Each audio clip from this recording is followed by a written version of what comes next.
Ringing the bell was so much better than banging the gavel.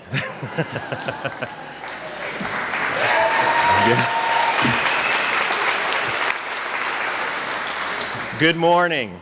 I'm Don Phelan. I'm a member of the class of 1979, and I'm president of the DePauw University Alumni Association. I ask that you please take your seats and clear the aisles. I'd also ask, since as a courtesy to our program speakers today, if you would please take a moment to look at your smartphones and other electronic devices and turn them to mute in order to keep everyone's undivided attention to the front of the room. Thank you. This year, the Alumni Association was represented by nearly 300 reunion volunteers who served a vital role in connecting their classmates with one another and with DePauw. At the heart of these efforts is the leadership of the Golden 50th Reunion class.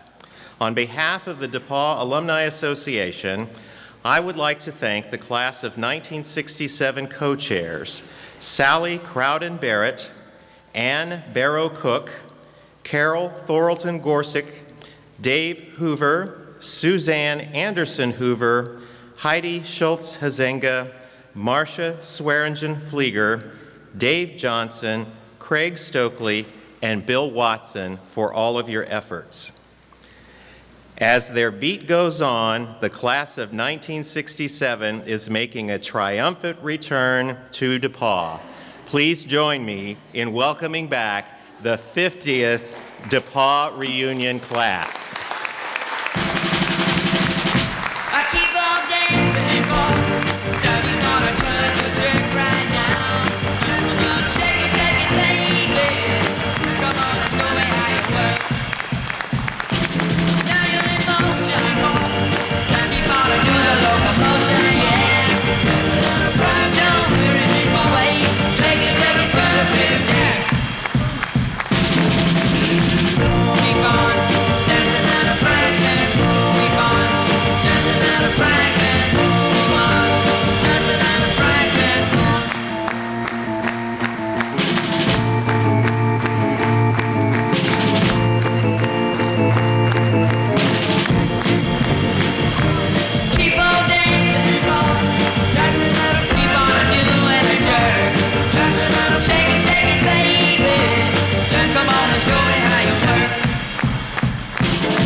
Goes on,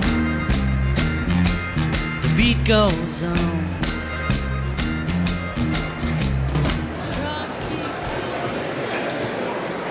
That was quite an entrance. I've never seen such a pathetic bunch of shingling and boogaloo in my life.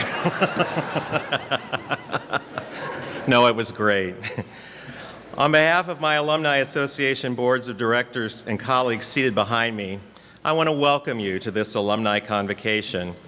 Our Alumni Association was established in 1919 with bylaws directing us to promote DePauw and to foster a spirit of loyalty, fellowship, and mutual assistance among all alumni. We gather today in this historic heart of our campus as beneficiaries of generations of alumni and faculty who passed through this great hall. I want to extend a special welcome to our members in the classes of 1966 and beyond. Would you please wave to be recognized?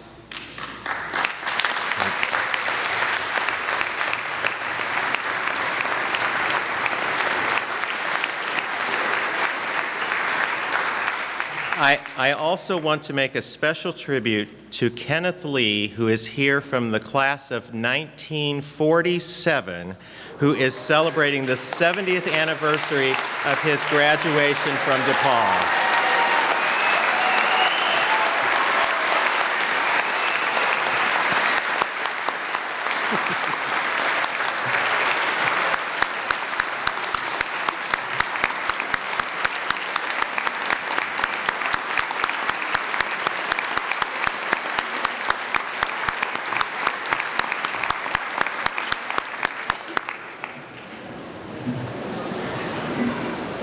Now, I want you to think about this for a minute.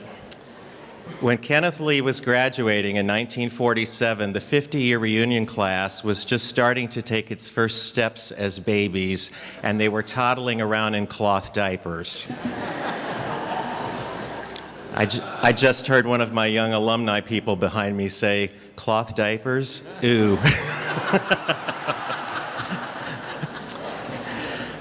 As alumni, we uphold a legacy of service to alma mater by giving our time, talent, and resources to strengthen DePauw. In this spirit, I would like to recognize all volunteers of the association. Would you please stand if you have helped DePauw this past year as a member of a board or a university?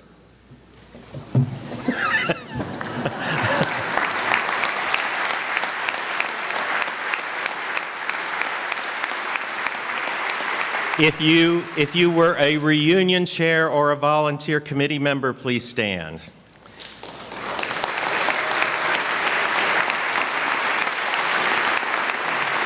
If you were a member of a regional alumni council, please stand.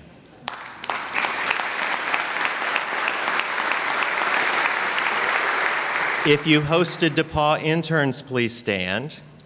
If you referred prospective high school students to attend this great university, please stand. Thank you.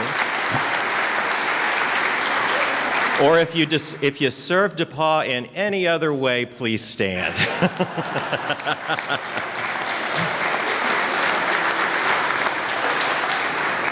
On behalf of the Alumni Association, thank you so much. I also want to acknowledge my colleagues on the Alumni Association Board of Directors who today are completing their service on our board. Will those of you please stand?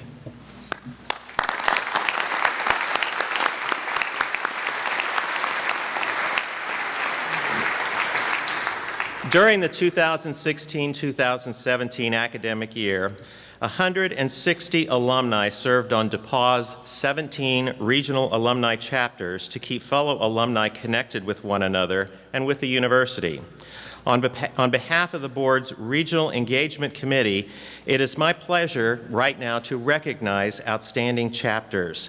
I will ask Vice President of the Alumni Board, Denise Castillo de la Sola, to please step to the front of the stage here. As I call the Regional Council to receive their award, please stay for a picture, but then also stay with us for a moment in order to get a group picture. So I would appreciate that. The best overall regional alumni chapters, we have 2 award winners for that, goes to Chicago, who is represented by Lindsay Bartlett, class of 2007.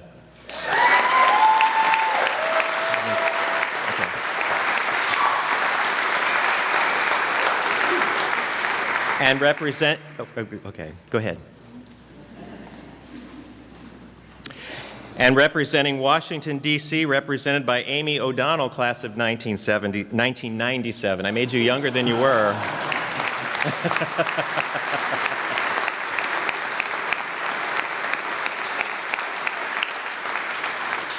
And the best Moan on Bell telecast party, did we all have a party that week or not, goes to the Denver Alumni Chapter represented by Jack Campbell, class of 1968.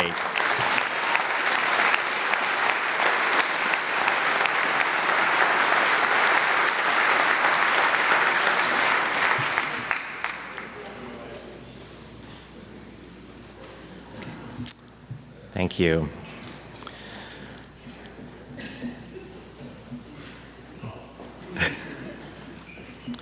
You can sit wherever you want, Jack. We got the bell.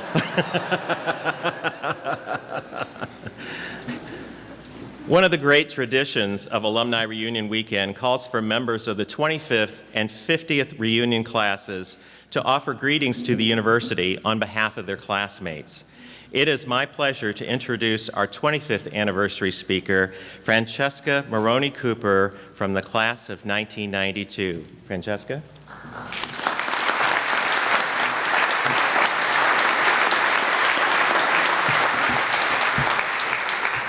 Good morning. Thank you, Don. I'm a little bit overwhelmed by how emotional this morning has been. Watching the 50th reunion class parade in was very emotional, and congratulations to all of you, and thank you for coming today. I want to talk today about inclusivity, and I think that I'm just going to dive right in. Inclusivity has to include an awareness of lots of things: race, class, sexual orientation, identity, gender, language, place of birth, physical abilities, religion, among lots of other things. But for the purposes of my talk today, I want to focus on race primarily as a barrier. And that's partly for time constraints, but also because I really think that we have a history of how we initially treated enslaved Africans that has sort of impacted our whiteness throughout time. And so today I'm here as a white person who is a little frustrated with the status quo. I am sick and tired of a society that forces a very narrow definition of value on its citizens. When I was a student here at DePauw, I was embarrassed that I needed financial aid. And while it's true that there weren't very many poor people here, I think it is also true that I was guilty, continue to be guilty, of perpetuating a way of living that really excluded many, many people. Being born with white skin into a society that gives preferential treatment to white people not only gives us a lot of privilege, it also comes at a cost. We are expected to be complicit with this perpetuation. So I was really happy to hear about an art exhibit here at DePauw called Invisible Walls. And as I understood it, the purpose of this exhibit was to highlight the disconnect that students feel even when they live together and go to classes together. And I was really struck by the importance of this title, because I think we would all agree intellectually that these walls are useless, but they are there and they are real. And I'm really proud of these students for being brave enough to acknowledge these walls. They are refusing to be complicit in this system that tries arbitrarily to divide us. So the other day when I was at my home outside St. Louis, I was walking with a friend, and we were just talking and walking, and she just bent down in the middle of our walk and picked up a piece of trash. And I hadn't noticed it. It was a candy bar wrapper. But her act of picking it up made me look down, and there's litter everywhere. I mean, it's everywhere. It's in the bushes, it's in the trees, it's in the puddles. And it occurred to me as we were talking that it was such a beautiful metaphor. I really think that these biases that we all carry, our discrimination, our internal messaging, all of that is just kind of cluttering up our lives. And I am hopeful that we can all start to see all of that clutter out there. I believe white people have a responsibility to acknowledge this litter, to collect it, to discard it. And I'm really pleased to see that DePauw has in fact been taking steps to acknowledge and discard this litter. The problem is that the myth of the American dream wants me to not see the litter. The American dream wants my blinders firmly in place so that I only see my life. But what that means is that if I'm white and I live in a safe community and I have a good job or other access to reliable income, If I have health insurance, I don't have to worry about my children when they go to school, or I don't have to worry about being stopped by police officers because of the color of my skin, then I think the status quo is working for me. And at a minimum, I don't need to worry about anyone that it might not be working for. But if I'm poor, or if I am a person of color, that same status quo is killing me. That status quo means food deserts, no grocery stores. It means underperforming schools that have fewer resources but dole out more punishments. It means driving in fear of a court system that would put me in jail if I didn't have money to pay a simple traffic fine. But I think what's really important for me to remember is that none of this is an accident. This was intentional. This is how our country has created the race barrier that exists today. So I live in St. Louis, which is the 5th most segregated city in the country. So based on this fact alone, my life expectancy, 91 years. But my black neighbor, barely 60 years. If she and I smoke the same amounts of marijuana equally as often, she's 3.7 times more likely to be arrested than I am. She is 3 times more likely to die of a stroke, 3.5 times more likely to be stopped by the police, and 4 times more likely than I am to die of pregnancy complications. So that's kind of intense, I know. So now I get to, well, what are we supposed to do with this? We are aware that these injustices are out there, this inequality. What are we to make of it all? James Baldwin, a Black American writer and activist, wrote a book called The Fire Next Time in 1964, which I believe was the same year that the class of '67 was first coming to campus. He talks about white people's inability to engage in critical self-examination. And he believes that that inability is what is preventing us from not only solving our own personal crises, but our domestic crises, our international crises. So he believes we really have to start with the self anytime we are to undertake a discussion of race and racism. So I'm going to start with myself. I used to think that discrimination was certainly a shame, but it really had nothing to do with me. It kind of was happening out there. I knew we had some whitewashed history, and I knew kind of intellectually there were systemic problems. I certainly knew that there was no such thing as a genetic trait for inferior. I still didn't really see it as being about me. I never understood that discrimination works by having some people here and other people there. There's just no other way around it. I also felt pretty strongly that racist was really just an adjective, and you either were or you weren't a racist. It was kind of a one or the other. So I either tell bigoted jokes or I don't. I either support Black Lives Matter or I don't. I either want to fly the Confederate flag or support a Muslim ban or build a wall to Mexico, or I don't. I was also raised, as I think many of us were, to believe that talking about race was itself maybe racist, and it was bad manners to acknowledge different skin colors. And so I was raised to be colorblind. But the problem is that doesn't mean that I never saw color. To the contrary, I was all too aware of how segregated my hometown was, Chicago. I was raised in a suburb that was lauded for its commitment to diversity and integration, but I attended an all-white grammar school. My parents had few interracial friendships, and I was surrounded by a lot of people who just looked a lot like me, lots of Irish American, middle-class folks. So it was normal in my family and in my community to compartmentalize reading about a Black person dying. It was expected that we would hold our purses closer when we walked at night or sit in groups on the L. But really, that was all ridiculous, and it was an illusion of some sort of safety from a made-up danger. It only injured me. My emotional poverty, as James Baldwin calls it, was fierce.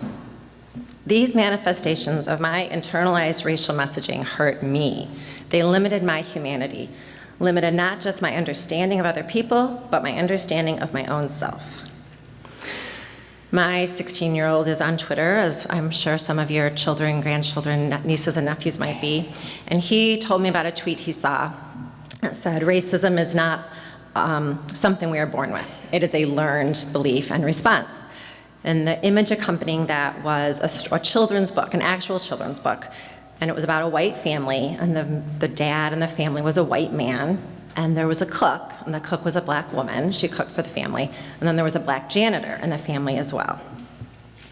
As I nodded in dismayed empathy as my son tells me this story, and I'm seeing the pain in his eyes of this realization, he says to me, "Mom, that's aimed at children. It's going to imprint on their brains, and once it's there, you can't get rid of it." What I have found over these last years of practicing Baldwin's self-examination is that racism really is, in fact, everywhere.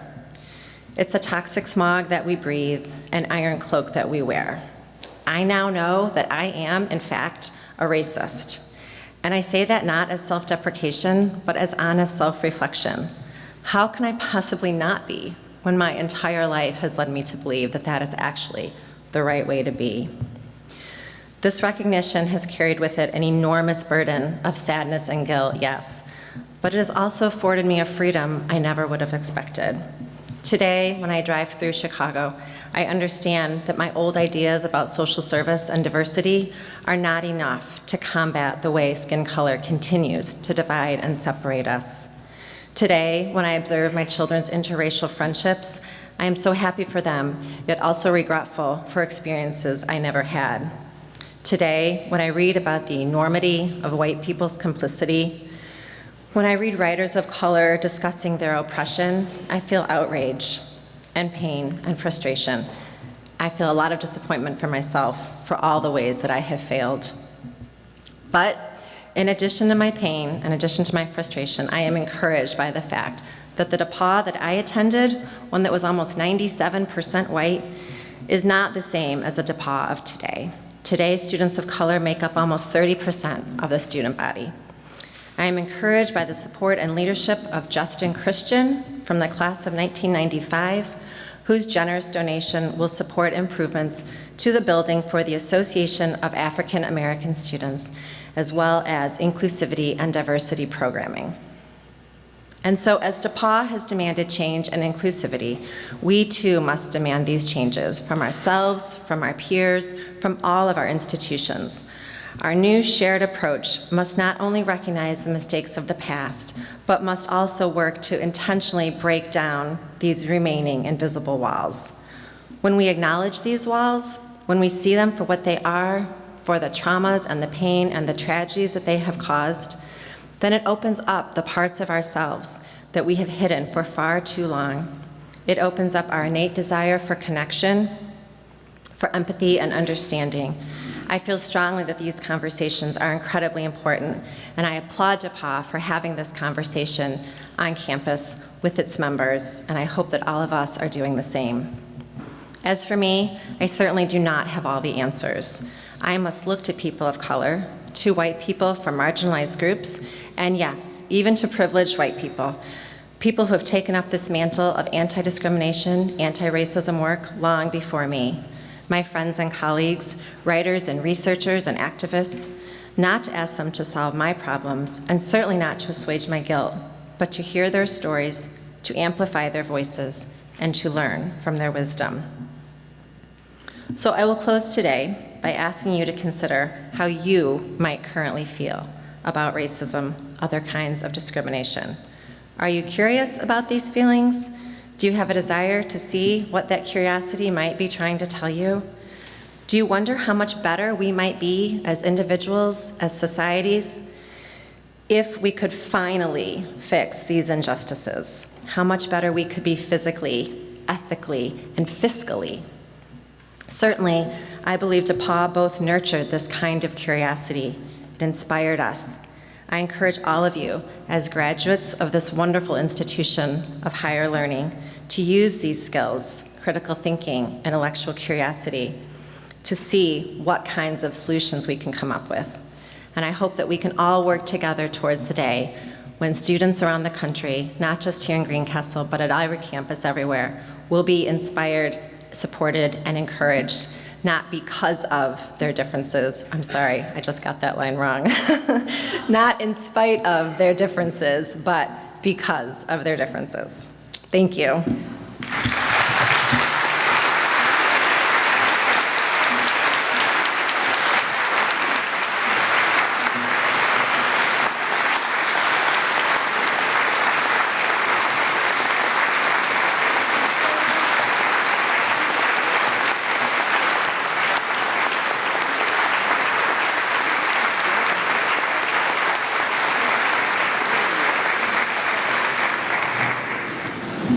Thank you, Francesca. Now it is an honor of mine to call on Greg Mutz, representative of the Golden Anniversary Class of 1967. Greg?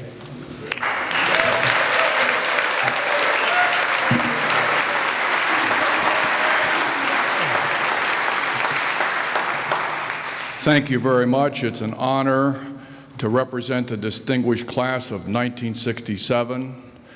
I wish I'd spoken first, quite frankly.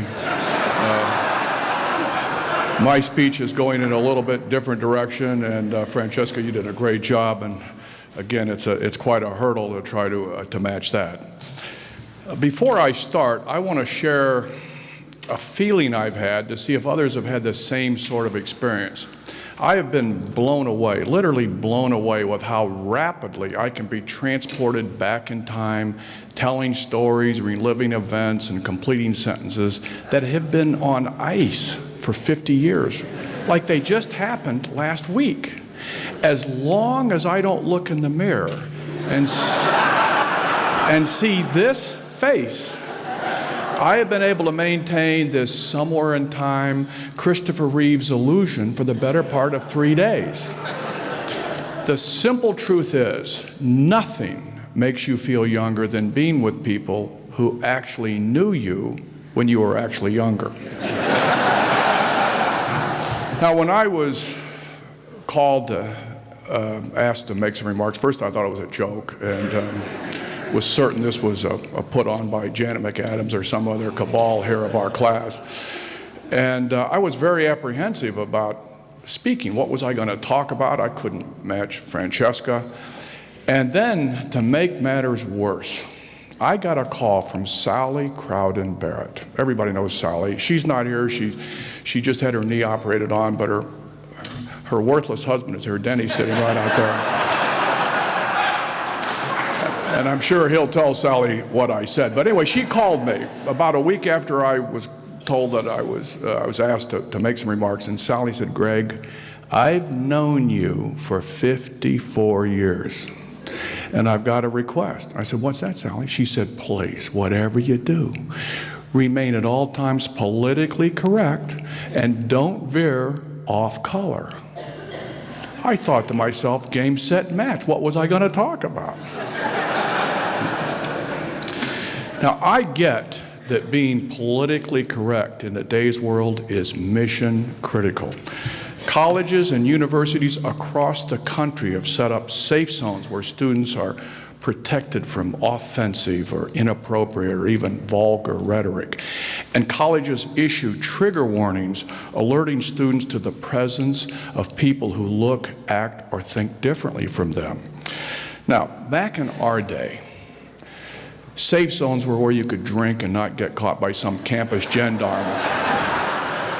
And trigger warnings were getting a call from some friendly KTK member telling you that tonight was the night that your fraternity was going to be raided in some surprise inspection looking for, yes, whore of whores, women in your room or a keg somewhere down in the rec room. So I want to issue a trigger warning for all of you today. If you're looking for a safe zone, I suggest you leave now. Leave quickly before I either offend you or, worse yet, bore you to death. Now, I want to tell you about a call I got, about 6 months ago from a very good friend of mine, Dave Hoover. Now, everybody knows Dave and Suzanne Hoover. They've won every award and accolade DePauw has to give. They need no introduction. But I got this call from Dave, and I've known him before he was, a man among men. And he called, and I thought he was going to inquire about my health or my family or my business. And instead, Dave was dialing for dollars, looking to shake me down for some dough in advance of this 50th reunion. Now, Dave informed me on this call that he and Suzanne had coughed up 25 to 30 million bucks to build Hoover Hall. Now, I gotta tell you, I was very impressed when he told me that amount of money. And quite frankly, who wouldn't be who knew Dave back in the day?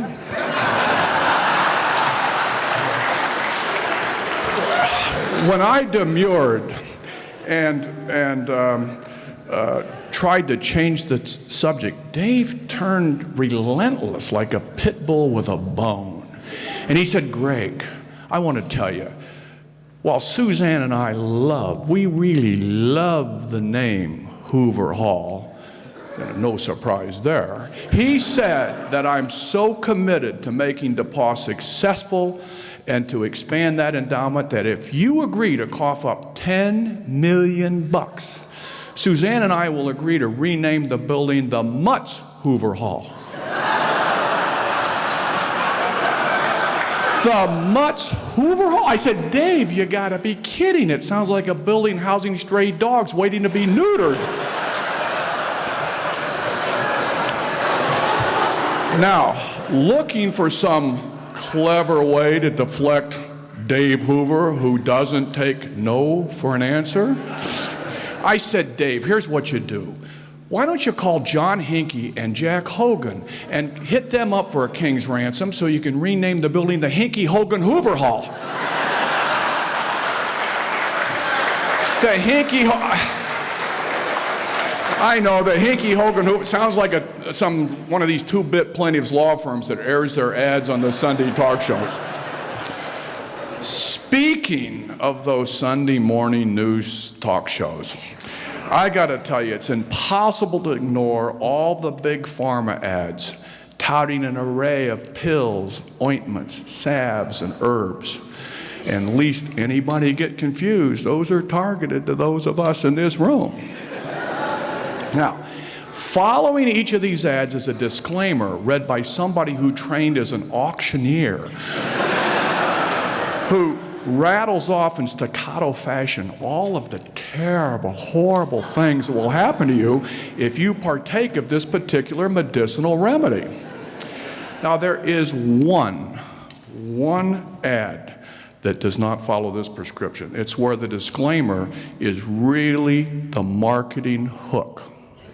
Now, I admit, I perk up every Sunday morning when one of those ubiquitous relationship enhancement ads has an announcer that concludes and slows down the warning and says, if you have a 4-hour side effect, please proceed immediately to the emergency room and seek prompt medical attention. Now, I, as a business guy, tip my hat to the marketing genius who figured out how to unleash a surge of purchasing power simply by stating all the horrible things that can happen from usage of this particular drug. Now, you may laugh, but there's some very important and serious policy and political questions that this issue raises. First, is this terrible affliction covered by Obamacare? Second, are Trump and the Freedom Caucus seriously considering doing away with the reimbursement for this national pandemic? And lastly, where do Bill and Hillary Clinton stand on the issue of 4-hour side effects? Now, I want to turn serious for a moment. I really do, please. I want to turn serious for a moment. Each person in this room at some point has had a rainy day. Every life doesn't work out perfectly, and no life works out just the way we thought it would the day we graduated from DePauw. Life's a wonderful gift, and yet life at the same time is a roll of the dice. As for me, I have 3 biological kids and 6 stepkids, so you can see I've been much more adept at building a family through merger and acquisition than I have the old-fashioned way by breeding. Now, I am twice widowed, and no question in my life that losing and having to bury 2 wonderful women who died way too young in their lives were my rainy day, my very rainy day. However, the sun came out for me, and I imagine it has for most of us who've had a rainy, nasty day. And I'm now married to Laura Mutz. She couldn't be here. Her mother the nursing home said she had to go to a different room, so she's down.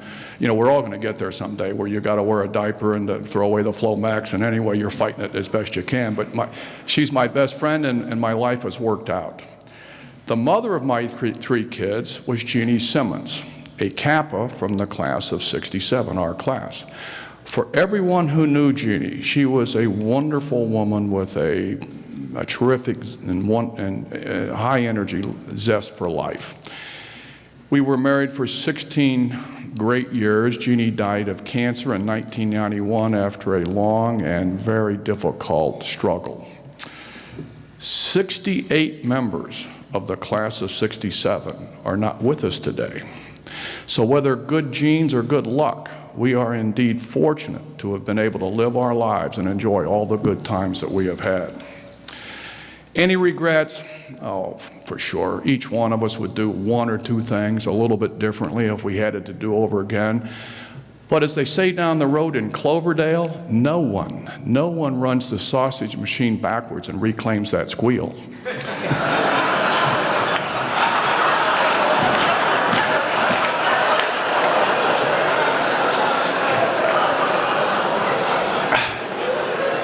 I'm surprised to see Hoover laughing so hard, you know. Any failures?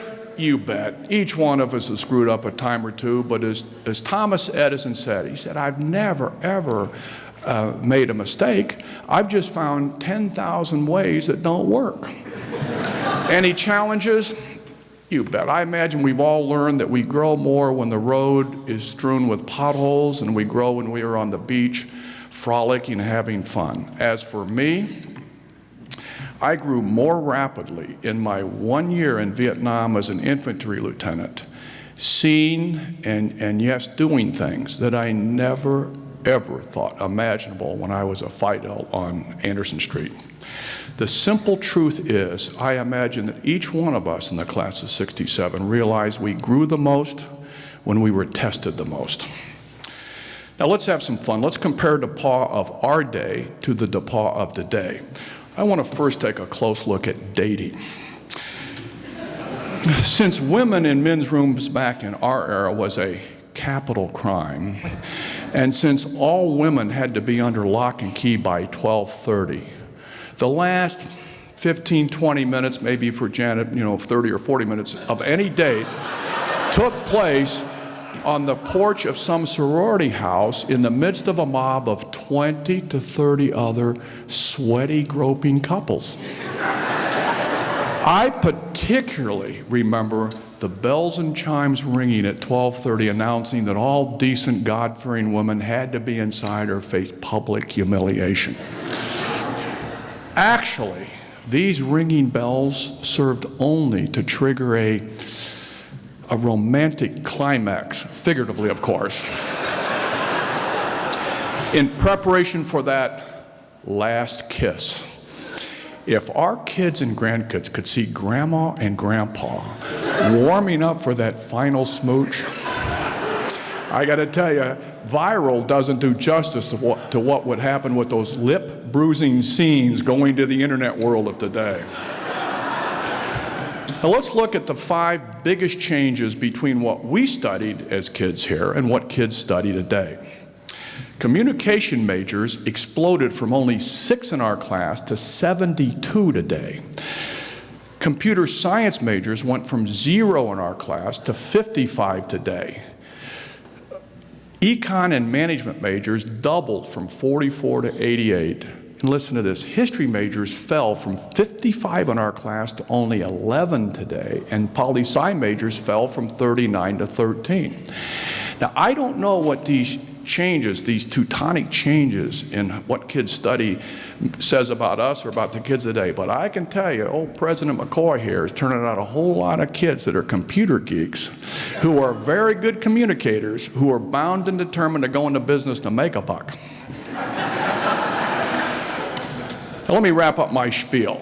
2 things have happened, I think, since we graduated that we should acknowledge. The first, notwithstanding my cheap shot earlier, Hoover Hall is a terrific addition to the campus, and due to the generosity of Dave and Suzanne, I want to tell you something. No matter how much Dave raises, and I imagine he's going to shake every one of you down, he's not going to change the name of Hoover Hall. So that is going to be the name now and forevermore.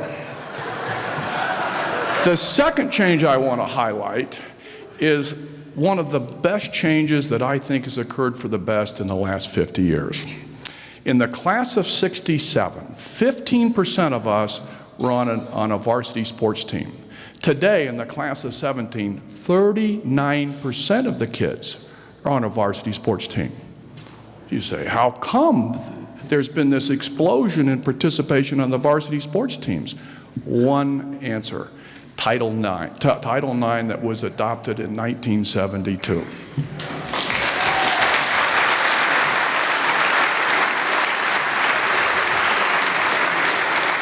Embarrassingly, there was no opportunity to participate in athletics for the women in our class. The simple truth is there was inequality of athletic opportunity.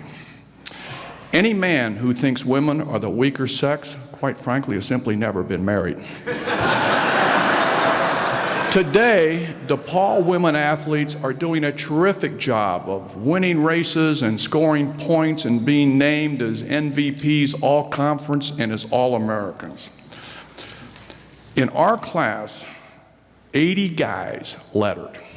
My guess is in our class there's 80 women who would have lettered, and there's likely 3 or 4 who would have been outstanding in their sport, would have their pictures and athletic exploits touted in the DePauw Sports Hall of Fame if only they had been allowed to participate. Unfortunately, we don't know who those women were that had this exceptional, unusual athletic talent. So I propose today that all the women of the class of 67, please stand. We're going to recognize all the women in the class. Please, all the women.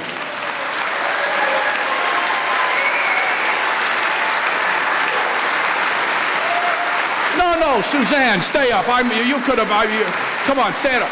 You are looking, folks, at a whole lot of talent that went untested, went unrecognized, and went unnoticed. Ladies, today you are indeed recognized as athletic giants. Thank you all very much.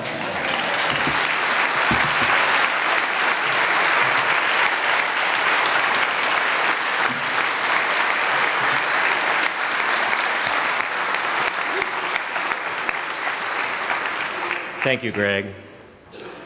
A long-standing alumni tradition involves making a special gift to DePauw in honor of your 50-year reunion. Each year, the 50th reunion class leads the way in giving back for future generations of students. At this time, I invite the 50th reunion committee to come forward to unfurl their class gift results.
Hey, okay. While they're posing for the picture, let me just say a special congratulations. 44% of the class made a gift in the current year for a total of $414,318 for the Fund for DePauw. The 50th reunion class gift includes all outright gifts and deferred commitments made since the 45th reunion. The class of 1967 50th reunion class gift total of $32,697,989.47 is a new all-time 50th reunion record.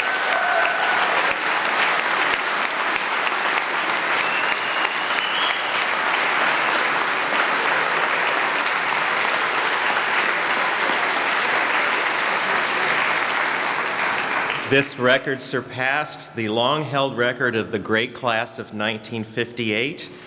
Thank you so much for your participation and this extraordinary generosity, class of 1967. Thank you.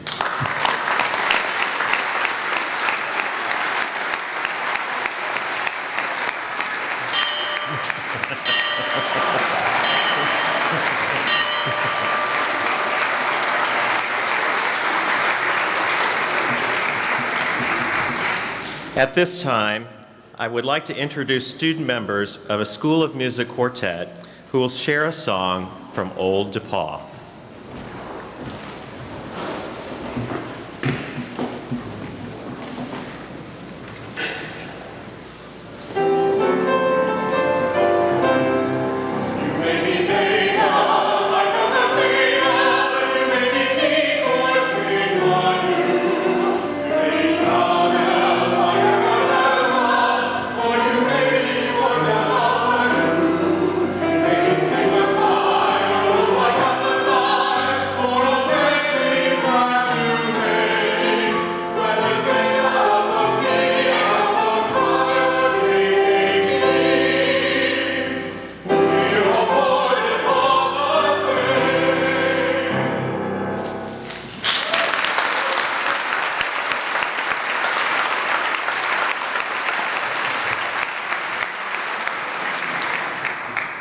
And now, as a member of the DePauw Board of Trustees, it is a great honor for me to introduce DePauw's 20th president, Dr. Mark McCoy.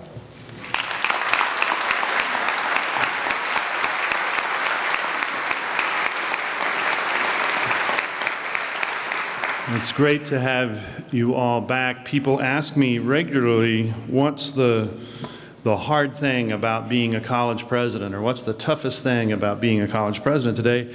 And I don't know, there's a lot of things, but I can tell you the hardest thing about being DePauw's president is always being the last speaker. You draw the short straw every time, and you've got to follow all these speeches. And this has been true throughout my time as DePauw's president, never more so than at inauguration, when I invited one of the classmates from the class of 57, Vernon Jordan, a great civil rights hero and a personal hero of mine. I called Vernon. I said, Mr. Jordan, I would love it if you would speak at my inauguration. And he said that he would be happy to do so, and I was euphoric that he would agree to do this. And that euphoria lasted until someone gave me a proof of the program, and I realized I was going to have to speak after him. And he got up, and I know some of you saw this speech this weekend, and if you haven't seen it, you can see it on YouTube. It was one of the most powerful speeches I've ever heard. And I've given a lot of public addresses in my life, but something happened there that has never happened before, which was Vernon got up and gave this incredibly powerful speech, and I'm sitting behind him looking out at the audience, people in tears. It's an incredibly powerful moment. He finishes, and everybody stands up and bursts into applause, and we're all cheering wildly, and the ovation lasts for minutes, and then we all sit down. And then it suddenly collectively and slowly dawns on us, it's not over.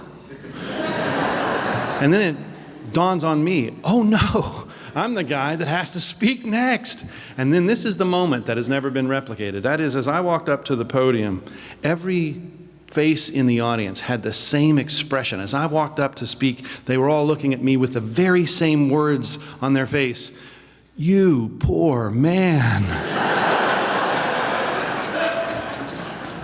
And I never stopped feeling that, so thank you for those great speeches today. This is great. Welcome back. We're so glad that you are here with us in this special place. Alumni Reunion Weekend is, among other things, a chance to fulfill your nostalgia and a chance to contemplate the changing and the unchanged. I'm reminded of the woman who came back from her reunion horrified and told her best friends, my classmates have changed so much they hardly recognized me. And sure, as individuals, we have changed, but at its core, DePauw never changes. Now, that Francesca's speech reminds us that though we've improved in our diversity, we are still improving on our inclusion. And we'll never stop in this effort, and we have miles to go before we sleep. And that's not to say that we're not constantly striving to improve our campus. For example, you may have noticed we added a bell to campus this year.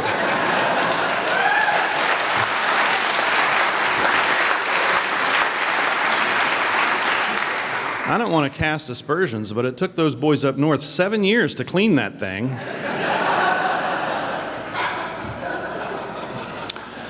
It gives me great joy to note that even though the song was written during the senior year of the class of '67, it's now Wabash that, as the Fifth Dimension sang, has one less bell to answer. In all seriousness, our improvements on this campus, I think you've noticed, have been profound. I hope you entered on Anderson Street and saw the big reveal as you came to East College. Every time you see East College, for all of us, it pulls on our heartstrings and brings back so many great memories. It's been wonderful to stop and chat with you the other night at Stewart Plaza, and which opened just a few days ago, and to spend time together in the beautiful Hoover Hall, which just opened this year. And I'm going to ask you, can I ask you to join me in saying thanks to Dave and Suzanne for this beautiful, beautiful space.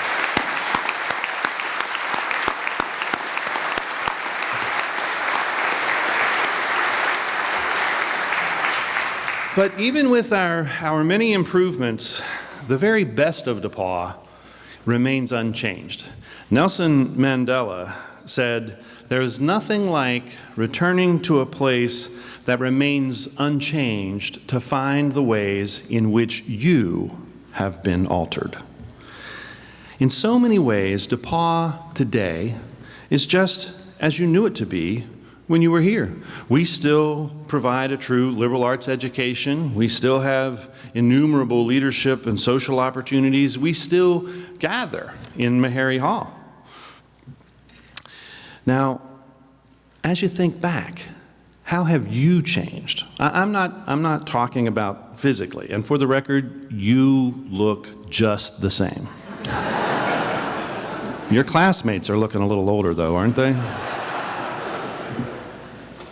Take a moment and remember the last time you sat in these seats as a student. The East College bell has tolled thousands of times since then. How are you different? Folks celebrating their 40th reunion this year will remember the album that came out in their senior year, an album from the Grateful Dead entitled "What a Long, Strange Trip It Has Been." Has a whole new meaning now, doesn't it? The fact is, you have changed dramatically since you last sat here in Meharry Hall as a student. Your life has had ups and downs and zigs and zags, and yet DePauw prepared you for those changes. How is that possible? How can a place, an education, and an experience so unchanging prepare you for a life of change? DePauw's liberal arts curriculum and immersive residential experience combine to shape the people the world needs now. It did it for you, and it does it still today. It did it in 1837 and 1877 and 1967. The types of leaders the world needed on that sweltering May 1967 graduation in Bowman Gym are different than the leaders we produced at graduation just last month, and yet DePauw developed each in turn. And that is the beauty of DePauw. It is both timeless and relevant. It pairs the wisdom of the ages with the knowledge of tomorrow. It combines education and experience to create the leaders the world needs now, and it always will. Knowing that the world is changing, DePauw never bothered with teaching you what to think. We invested in teaching you how to think, and that set you up for a life of means and meaning. If you look back from your seat today, you also see that your role in this has changed. You've gone from the receiver of that experience to the provider of it. When you stay in touch, when you give back, when you recommend a student or accept an intern, you help DePauw shape the leader the world needs now. Stasis and change, continuity and evolution, endurance and transformation, that is DePauw, all in. Alumni Reunion is an opportunity to ponder the changing and the unchanged. It's also an opportunity to fulfill the nostalgia you have for your time at DePauw. Nostalgia comes from a Greek word, actually two Greek words, nostos, meaning homecoming, and algos, meaning pain or ache. Nostalgia, then, is literally the aching to return home. I hope that nostalgia, that ache, has been filled this weekend. Please know that it is filled every time and in every way that you touch DePauw. So come back again, soon and often. You are always welcome home.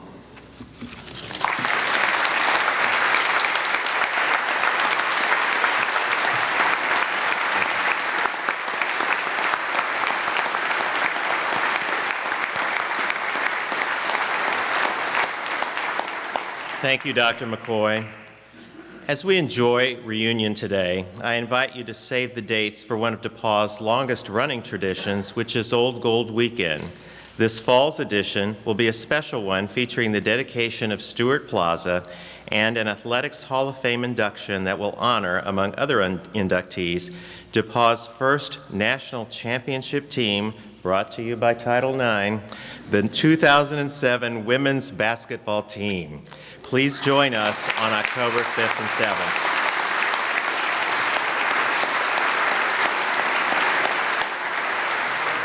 Immediately following our convocation, I invite all of you to a picnic lunch under the tent on East College lawn.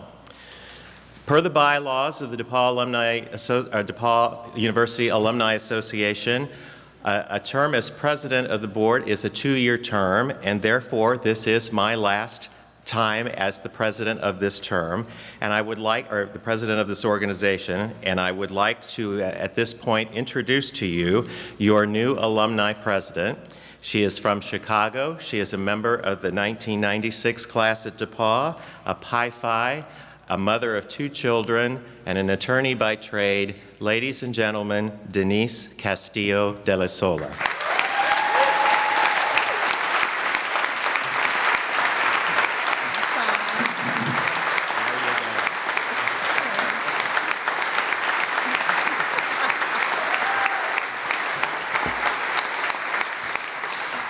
Thank you, Don. I look forward to serving in this role, and thank you all for being here today. I now invite our quartet to sing Remember DePauw, and then lead us all in closing with a toast to DePauw. And the words are on your program.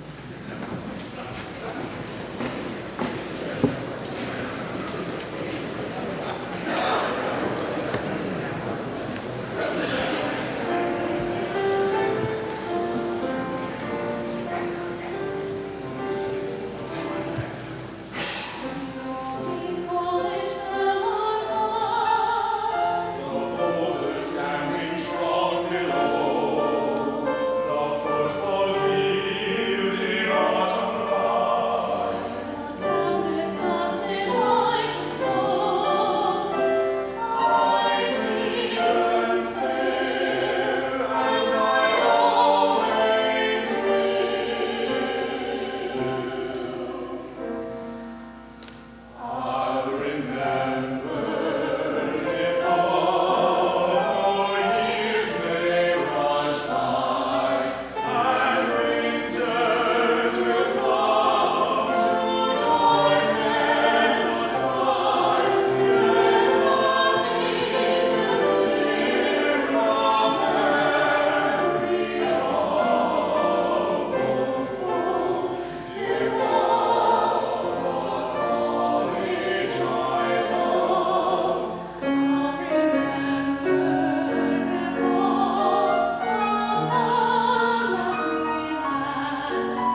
Oh.